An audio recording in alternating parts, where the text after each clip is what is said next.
वीरान नगर के mental hospital के सामने सुबह के समय एक ऑटो आकर रुका। इसमें से रवि नाम का लड़का उतरा और अस्पताल के गार्ड को बुलाने लगा।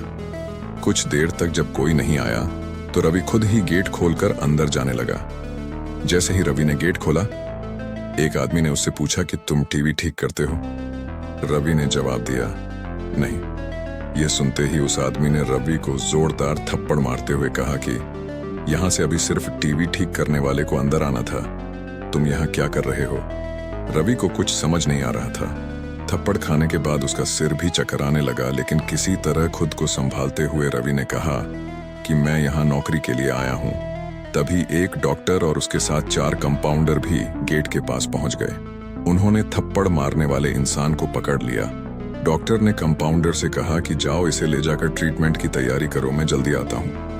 कंपाउंडर के जाते ही पास खड़ा रवि डॉक्टर के पास गया और कहा कि आज इस अस्पताल में मेरा पहला दिन है, क्या आप मुझे बता सकते हैं कि डॉक्टर पाटिल कहाँ मिलेंगे?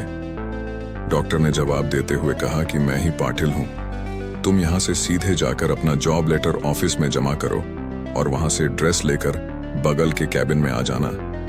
रवि थोड़ी ही देर में कंपाउंडर की वर्दी पहनकर डॉक्टर के कैबिन में पहुंच गया। डॉक्टर ने उसे बताया कि जो तुम्हें अभी गेट में मिला था वो पागल है। पिछले 8 दिनों से वो सभी को टीवी बनाने वाला समझ रहा है। फिर जब उसे पता चलता है कि वो टीवी बनाने वाले नहीं हैं, तो गुस्से में थप्पड़ मार देता है। उसके बाद डॉक्टर ने अपने अस्पताल के रमाकांत कंपाउंडर को बुलाया और रवि का परिचय सबसे कराने के लिए कहा।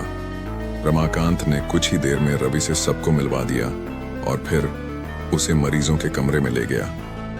वहां हर कोई कुछ न कुछ अजीब हरकत कर रहा था।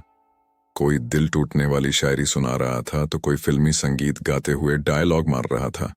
सभी मरीजों को दिखाते हुए रमाकांत ने रवि से कहा कि आज के बाद से तुम्हें इन सारी चीजों को झेलना होगा। इतना कहकर रमाकांत वहां से चला गया। तभी रवि को पता चला कि उसकी नाइट ड्यूटी लगी है। दिन के समय आराम करने के बाद रवि रात को मरीजों की देखरेख में जुट गया। जैसे ही रात के 12 बजे तो सभी का चेहरा डर से पीला पड़ने लगा। हल्ला करने वाले मरीज भी चुपचाप से एक कोने में बैठ गए। यह सब देखकर रवि को बड़ा अजीब लगा। उस दिन नाइट ड्यूटी में मौजूद डॉक्टर से रवि ने पूछा कि आखिर ये सब क्या हो रहा है, सब लोग इतना डर क्यों रहे हैं, और कहानी में आगे क्या हुआ जानने के लिए कमेंट में पार्ट 2 लिख दें। और इसी तरह कहानी और न्यूज़ के जानकारी पाने के लिए चैनल को सब्सक्राइब कर दें।